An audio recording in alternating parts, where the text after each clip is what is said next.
how do you handle a situation when things get tough, but you can't share it with just about anybody? Hey guys, Gurquack here. So, this weekend was really hard. My wife and I had to make a really tough call with regards to the kids. That's about all I'm able to tell you. Things suck. We had to make a safety call, and things will get better. I hope. But yeah, it's really hard to be able to deal with a situation if you can't talk about it with anybody.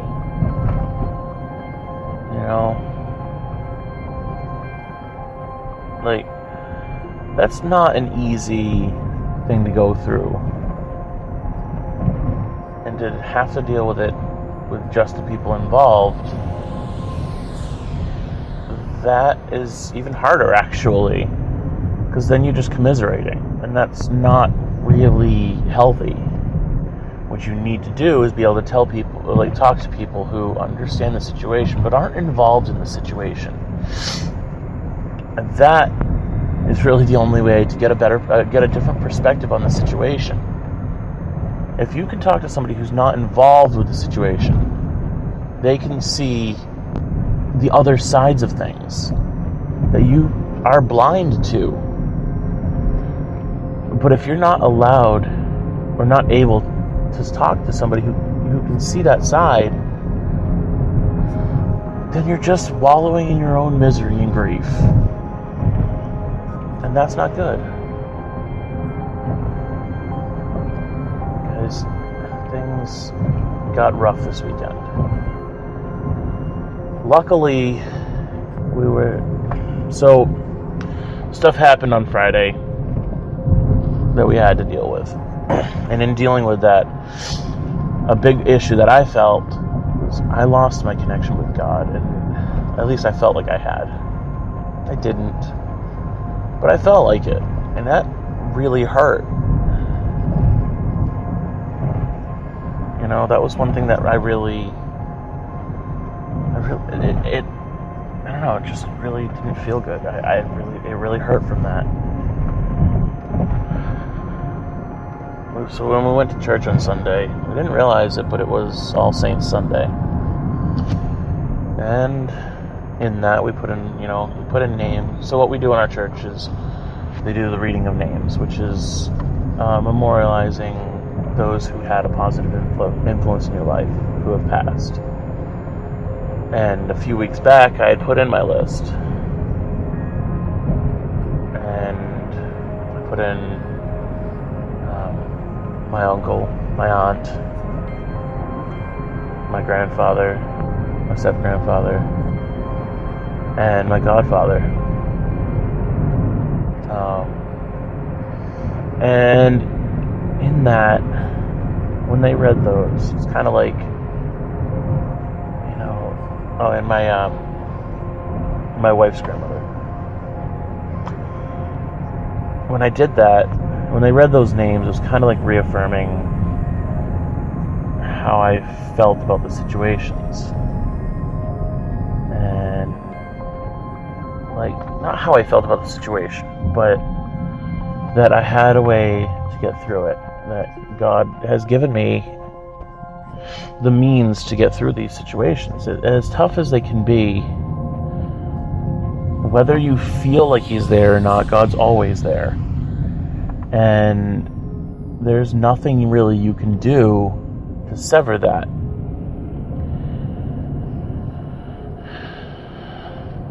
So, regardless of how hard a situation is, you can get through it.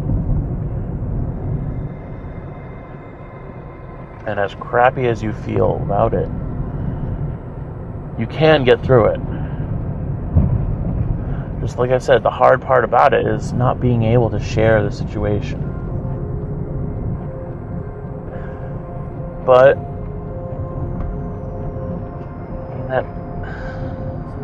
like I said, you're able to get through it. You can get through it.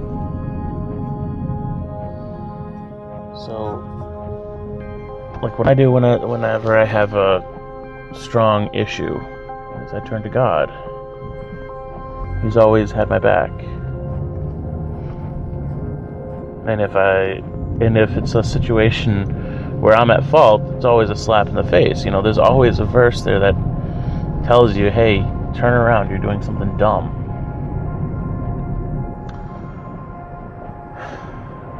And fortunately, when I turned to God for this one, his message was essentially to stand strong in my beliefs and so to stand strong and stay firm. So I know what we did was right. As hard as it was to do, it was the right choice.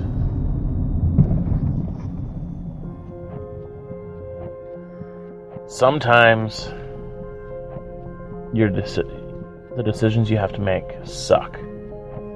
That's just the underlining part of it. Sometimes it sucks. It's part of being a parent, though. You gotta make the hard choices sometimes.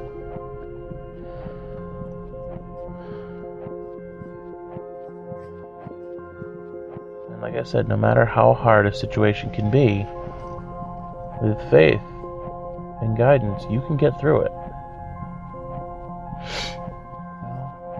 With All Saints Sunday, I named my family.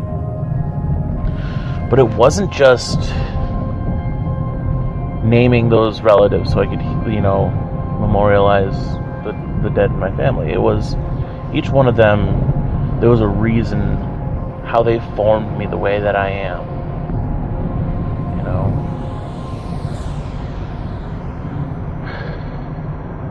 My Uncle Pete, he was the one that really brought me into faith. He gave me my first Bible. He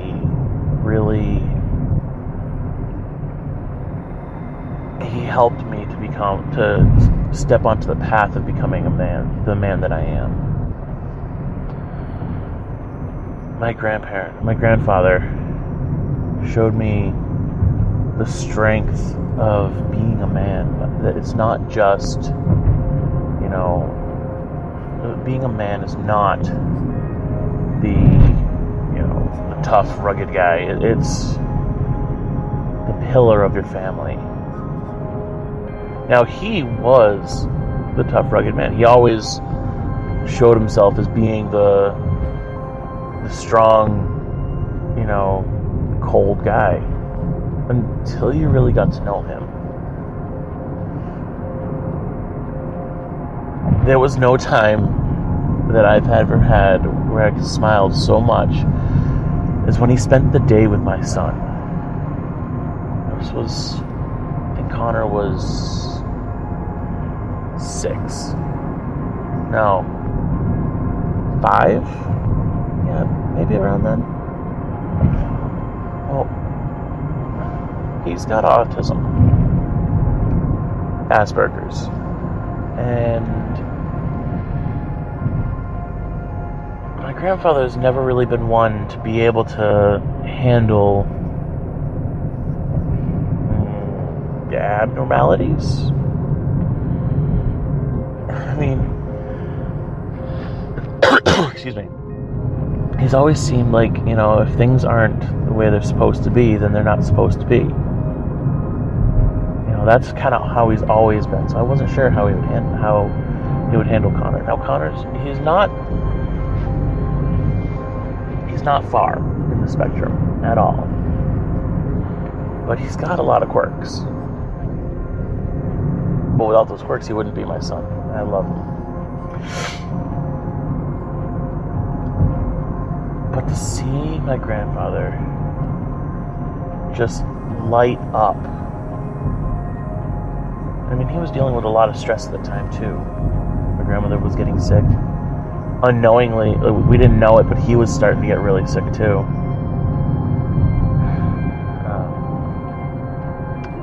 But he just like lit up and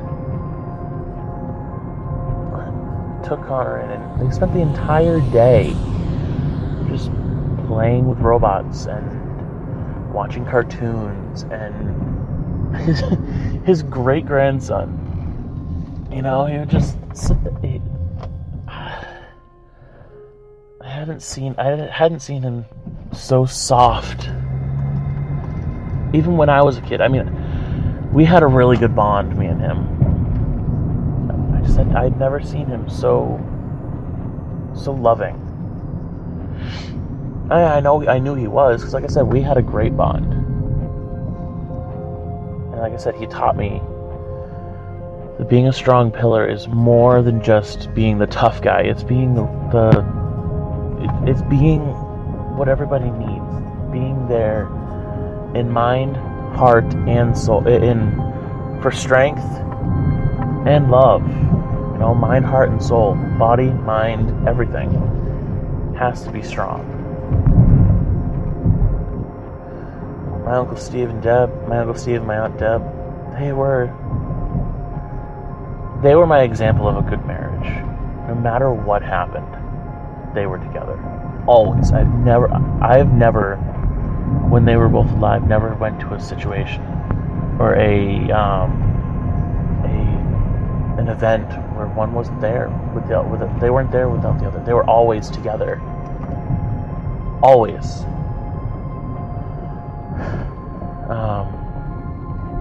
Yeah. My step-grandfather, Norm,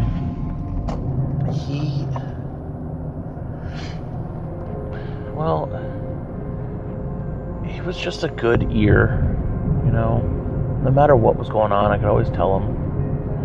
And he wouldn't just, be, oh, well, that's okay, that's good, man, you really shouldn't do stuff like that. He would be the guy that would actually smack me upside the head and say, what the hell are you thinking? Go talk to her. Or, well, you're a really dumb shit now, aren't you? Like, he would tell you as it is. But to me, that was what was needed. I had plenty of people who would be like, oh, well, sometimes you shouldn't do that, or, I know it's hard, but no. Sometimes you need somebody in your life that'll just tell you straight. Doesn't candy coat it, and just tells you. I remember one day I was at his house, and I actually broke my finger. But I was doing something dumb. And he looks at me, he goes, all right, well, let's throw some ice on it. And when I'm finished eating my lunch, we'll take you to the hospital. And I'm sitting there with a broken finger. But I broke my finger doing something that he had told me 3 times not to do.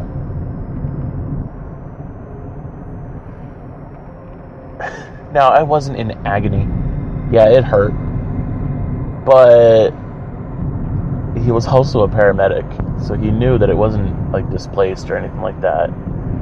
But yeah, it hurt, but you shouldn't have been doing that dumb stuff to begin with. So you gotta learn your lesson one way or another. And if he just went, oh no, you're hurt, let's go, poor you, I'm gonna learn my lesson. But to have me sit there in pain for, the 10 minutes it took him to finish, it really only took him like a minute and a half to wolf down the rest of his sandwich, and then we left. But yeah, he taught me how to deal with tough lessons. So, all of them, like the 4 of them really helped me growing up to build the foundation for what Jan taught me. My wife's grandmother.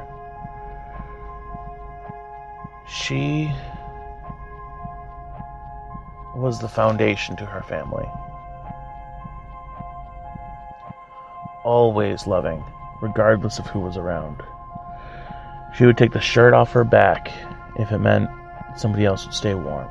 And that is what God wants me to do. Like, she helped me and my wife through some really hard times. They took us in when we really needed a place. And it wasn't like a, Graham, we really need a room. It was, oh, you guys have a new baby? No, you're not moving to that apartment that crappy apartment you were living in. You're gonna stay in our sunroom. We're gonna build that into a bedroom for you guys. And you're gonna stay with us for about a year to help us get on our feet. I mean, it wasn't like we didn't have any, it's like we didn't have a say in it, I mean, we did. If it came down to it and we really didn't want to do it, we would have been fine. But we would have struggled a lot, and she did a lot to help us. She didn't have to,